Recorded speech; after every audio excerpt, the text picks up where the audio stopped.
What's going on, you guys? Welcome to the Ready to See podcast. This is your host, Cristopher Zamora. Welcome to the show. So today, guys, I would like to speak to you about the movie called Backrooms. It was released this year around the beginning of June. And I gotta say, man, this movie, it was a bit confusing when I first saw it. Yeah, this movie, it's very mysterious and it keeps you hooked around the same time. I feel like at the beginning of the film, I kind of felt like maybe this film was going to be disappointing because, to be honest, the very first maybe 15 minutes or 20 minutes of the film, I gotta be honest, they were a bit slow. Maybe the first 2 minutes, yeah, it was good, but then, how every single movie does, they introduce the characters, but in the beginning, it was a bit slow, but then it catched on real quick. It's basically about this man. He works in this store. He has nowhere else to live, and he also lives inside that store, so he has nowhere else to go. And then just one night, he stumbles upon the Backrooms, and yeah, it was like a huge discovery for him. He was very surprised to see this place. Anybody would, to be honest. And what he saw, well, he just mostly kept seeing just rooms and rooms full of rooms. And there probably might have been a possibility that maybe he wasn't going to get out, in the very first try when he was on the Backrooms. Yeah.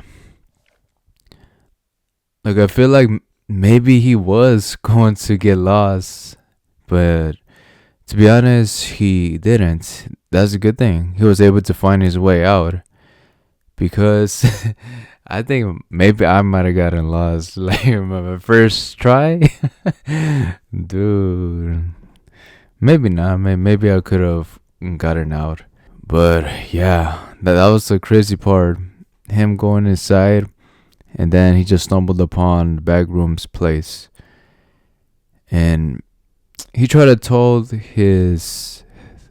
I believe it was his therapist about this place. And yeah, he actually went back to that place, but with two other people.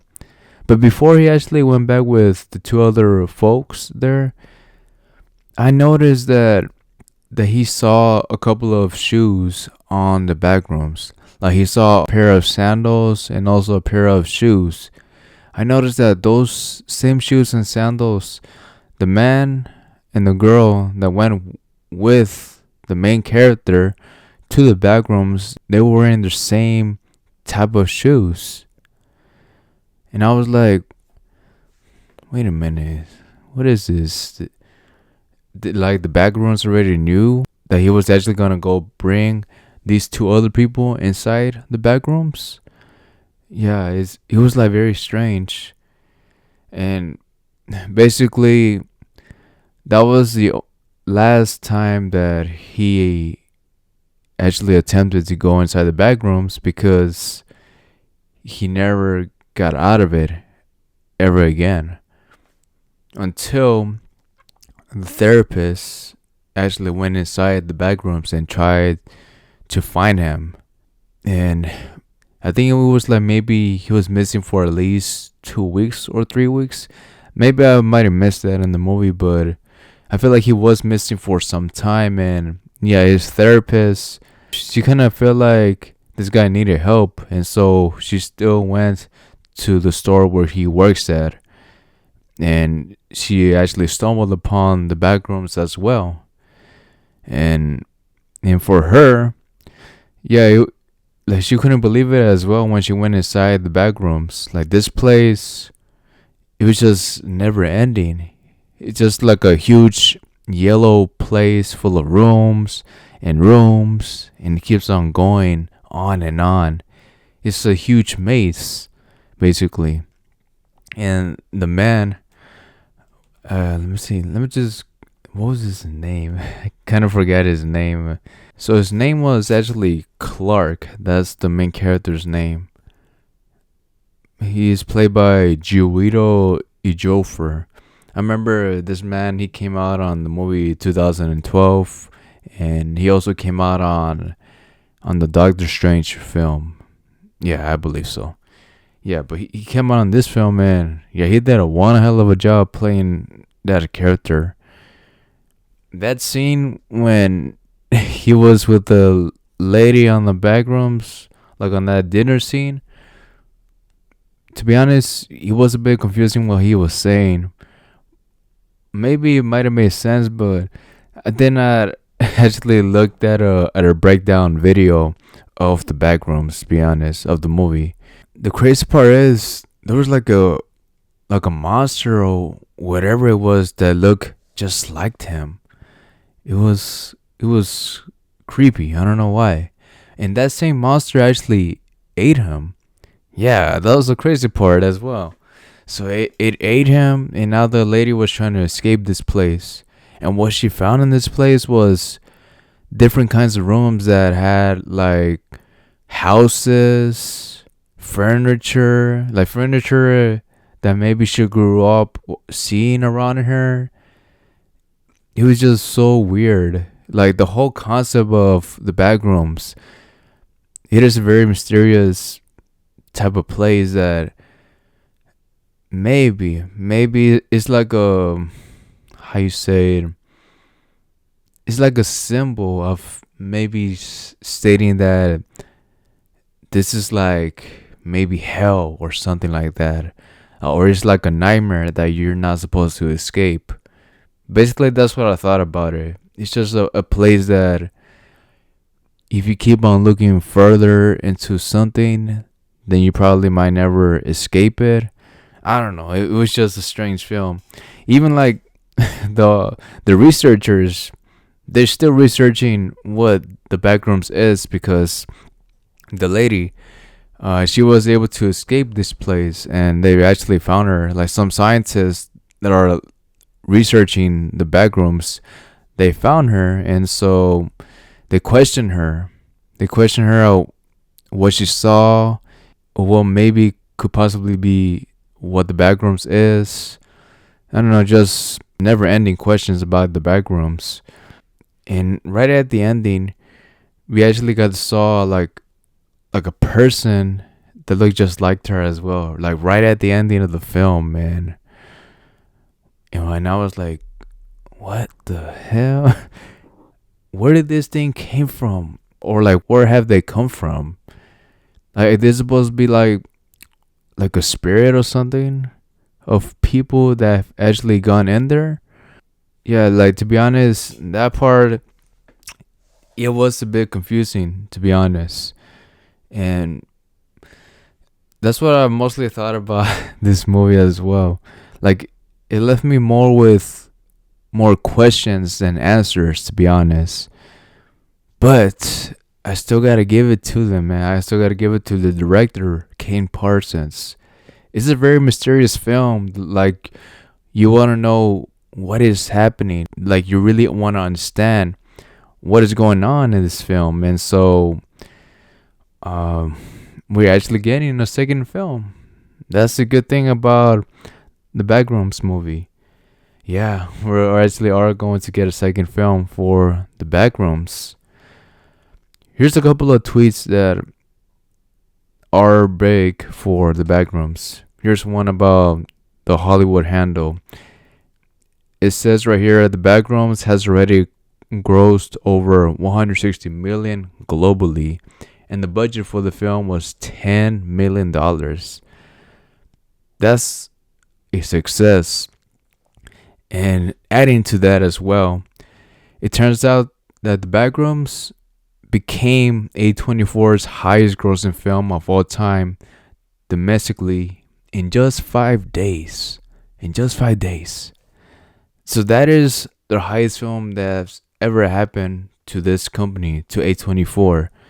A24 has been like making good films for the past few years, and this turned out to be their biggest film so far. Yeah, that's a good thing. That's a good thing for this company. And I feel like maybe it's gonna keep on getting more traction because it's just barely the second week. It may even reach around maybe $250 million at the box office. I could be wrong, but that's my prediction. Maybe it can, maybe it won't. And also screen time as well. Here on Twitter says Backrooms 2 is officially in the works, like I mentioned. Kane Parsons is looking for a screenwriter to collaborate with for the sequel. Yeah. Like I mentioned, this film is a very mysterious film. Like, you want to know what the heck is going on. And if you do like psychological horror films, this is the one that you will really like. And yeah, to be honest, in my opinion, it was a great film, but I wish I understood some parts, like what the man was saying on that dinner scene and inside the back rooms. Like, I feel like maybe he was just there for such a long time and he just lost sense of reality. Yeah, that was it. That was basically what just happened to that man, to the character of Clark. Yeah, I feel like that's what happened to the man. He was just in there for such a long periods of time, and he just lost all sense of his humanity. That's why. And speaking of Kane Parsons, the original guy who created like a big film back then, I'm talking about Steven Spieldberg, the man who created Jaws. It says right here by this Twitter account named Discussing Film, Steven Spielberg says it's been fantastic to see the success of Obsession and Backrooms. This is a quote that he says, I think it's great that they had basically very little money, especially Obsession that had under $1 million and Backrooms had maybe 10 million or 9 million. They're doing so well and I applaud them. He also mentioned as well, I haven't seen Backrooms. I'm going to see it when all this is over, but I have seen Obsession and I loved it. That's great that these two young directors, yeah, they're getting praised by the one and only Steven Spielberg. That is pretty awesome. Like, I'll be glad to have these Steven Spielberg like praising my film. That is one hell of an achievement for them. And yeah, Kane Parsons, he did what he could with this film, and yeah, it's a huge success, and that is awesome for him. And his career is going to take off even more because of this film. It was a huge success, and now he's going to try to focus on other projects. Maybe his next film is going to be another Backrooms movie. We don't know just yet. But that's awesome for him that he created this film at just 19 or 20 years old. Yeah, that is really awesome for him.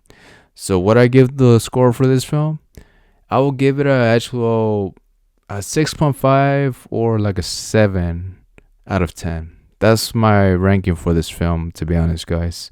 Yeah, it was a pretty strange film, but also very mysterious. Like, I really wanted to know what was going on, and yeah, it was a good one-time watch, to be honest. If you do like these type of movies, then you're one of those people that would like to go see this film once again. Yeah. And yeah, guys, that is it for this podcast. Hey, thank you so much for listening. If you guys did enjoy it, make sure to follow this podcast on whichever platform you are listening to it. If you are listening to it on Spotify, YouTube, Pandora, make sure to follow it and also recommend this podcast to a friend or a neighbor that actually likes listening to stuff about horror stuff. Maybe they will enjoy this podcast as much as you do. And yeah, guys, that is it. Take care, guys. Live to the fullest. Bye.